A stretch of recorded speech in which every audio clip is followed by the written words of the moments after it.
Hello. इस video में यह जानेंगे कि महात्मा गांधी की लाइफ में कौन कौन से मेजर इवेंट थे और आप कैसे उन सभी इवेंट्स को डेट के साथ याद रख सकते हैं। तो इनका डेट ऑफ बर्थ था 2 अक्टूबर 1869। तो बहुत सारे लोगों को तो यह याद रहता है 2 अक्टूबर क्योंकि इस दिन हॉलीडे रहता है, लेकिन यह याद नहीं रहता है 1869। तो 18 तो याद रहेगा लेकिन ये ईयर याद नहीं रहता 69। तो 69 याद रखने के लिए एक चीज याद रखना है, वेज 69 एक फूड रेसिपी है, वेज 69। तो इधर से 69 याद रह सकता है। 24 साल तक तो महात्मा गांधी जी की लाइफ सिंपल चल रही थी। वे पढ़ाई वढ़ाई कर रहे थे और अपना कैरियर बना रहे थे।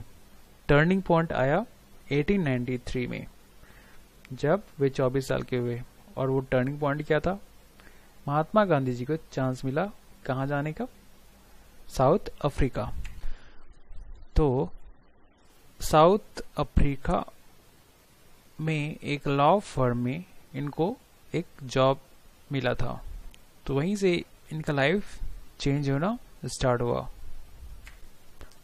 तो उनका लाइफ चेंज होने के पीछे एक रीज़न ये था कि वे एक ट्रैवल कर रहे थे साउथ अफ्रीका में ट्रेन पर फर्स्ट क्लास के डब्बे से। तो एक अंग्रेज ने उन्हें ट्रेन के डब्बे से, फर्स्ट क्लास के डब्बे से बाहर फेंक दिया, यह कहते हुए कि आप काले हैं, आपको फर्स्ट क्लास के डब्बे में बैठना नहीं चाहिए। इस इवेंट ने महात्मा गांधी जी को पूरी तरह झकझोर कर रख दिया और इसी इवेंट के कारण महात्मा गांधी जी में इतनी हिम्मत आ पाई कि वो इस तरह की परंपरा को दूर करने की कोशिश कर सकें। तो साउथ अफ्रीका में इंडियन की शक्ति को बढ़ाने के लिए एक साल बाद मींस 1894 में उन्होंने एक ग्रुप बनाया और उस ग्रुप का नाम था नेशनल इंडियन कांग्रेस। ग्रुप बन जाने के बाद फिर बहुत सारे सत्याग्रह करना उन्होंने स्टार्ट किया। तो इंडिया में जो महात्मा गांधी जी ने सत्याग्रह किया था ये साउथ अफ्रीका में जो सत्याग्रह किया था उसी का एक रूप था। तो उन्होंने स्टार्ट एक्चुअली साउथ अफ्रीका में ही कर दिया था। एक बार सत्याग्रह स्टार्ट होने के बाद वे इस तरह के सत्याग्रह आंदोलन ये कंटिन्यू रखे और वो साउथ अफ्रीका में ही बने रहे। वो कब तक साउथ अफ्रीका में रहे?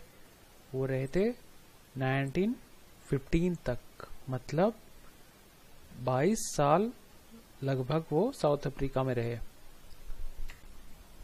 तो जब महात्मा गांधी 1893 में गए थे साउथ अफ्रीका, उस समय उनका एज था 24 ईयर।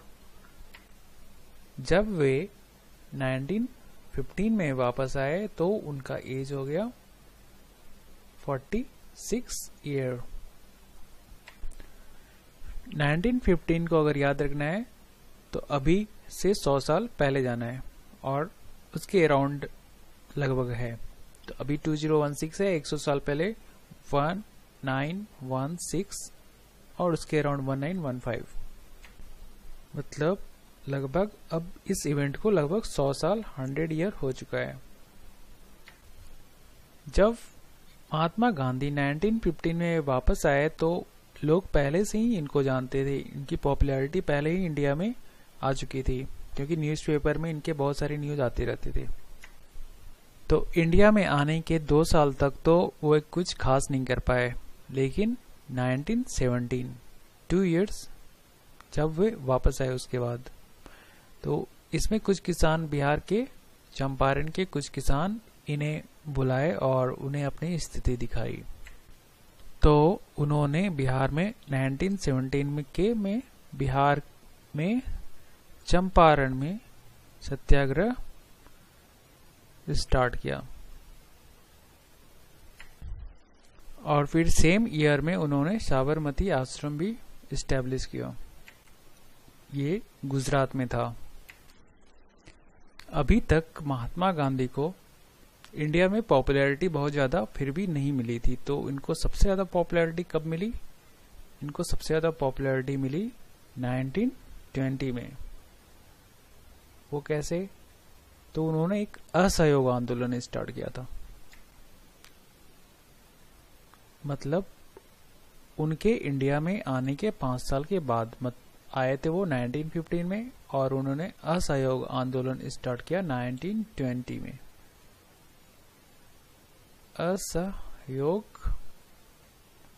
आंदोलन। तो इसमें खास बात क्या था? इसमें खास बात ये था कि इसमें जितने भी गरीब लोग हैं वे सभी इन्वॉल्व हो सकते थे। यह एक ऐसा आंदोलन था जिसमें एक बहुत बड़े पैमाने पर इंडिया के लोग इस आंदोलन में भाग ले सकते थे। असहयोग आंदोलन, जिसे नॉन कॉपरेशन मूवमेंट भी कहते हैं, ये इससे महात्मा गांधी जी की पॉपुलैरिटी काफी बढ़ गई और 1921 तक Indian national Congress means INC, जो कि एक बहुत बड़ी पार्टी उस समय हुआ करती थी, इसके बहुत ही मेन लीडर बन गए। INC के मेन लीडर बन गए।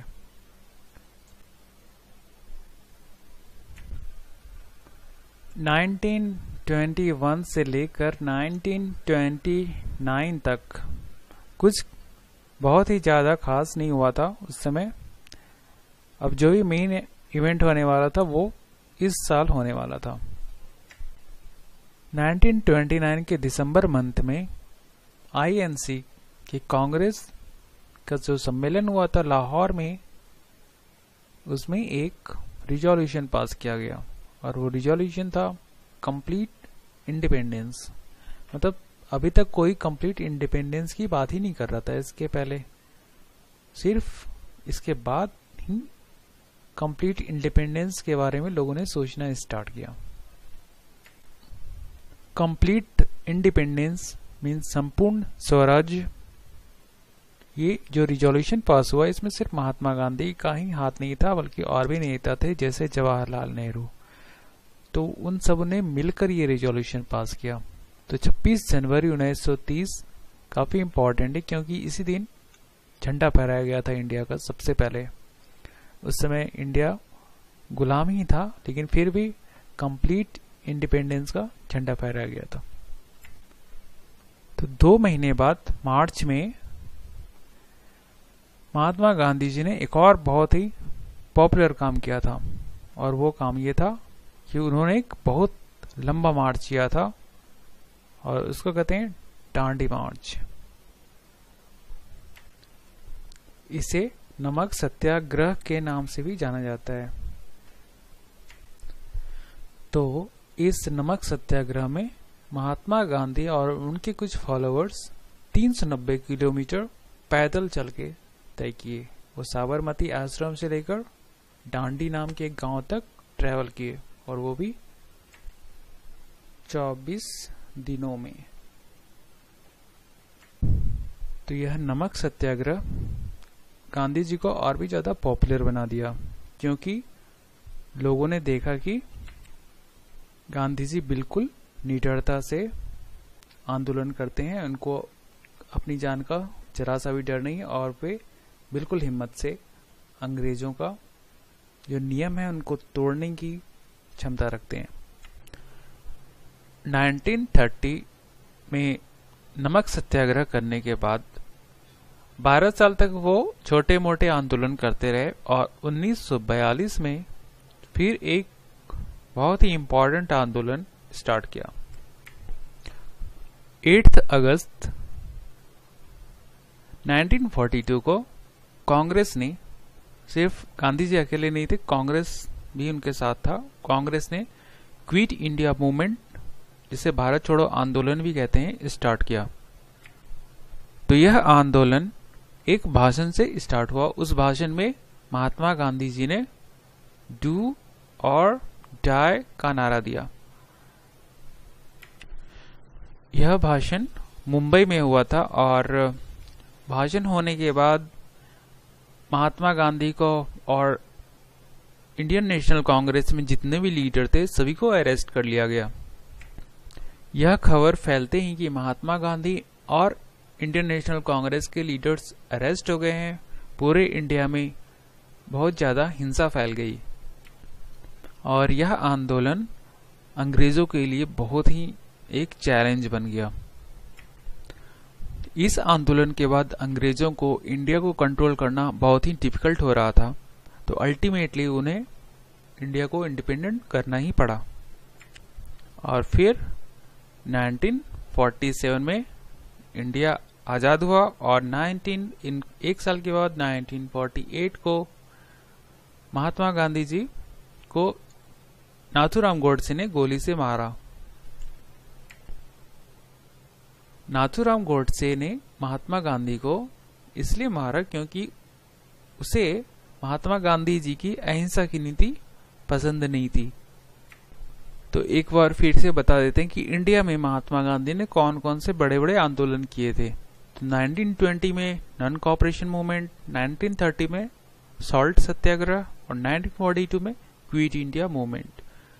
तो ये सभी ऑलमोस्ट डिकेड एंड पर हो रहा है। 20, 30 और 40 के नियर मीन्स 42। तो मेजर 3 उन्होंने आंदोलन किए थे। इन सभी आंदोलन से वे काफी पॉपुलर हो गए थे। तो इस वीडियो में इतना ही है। Thank you.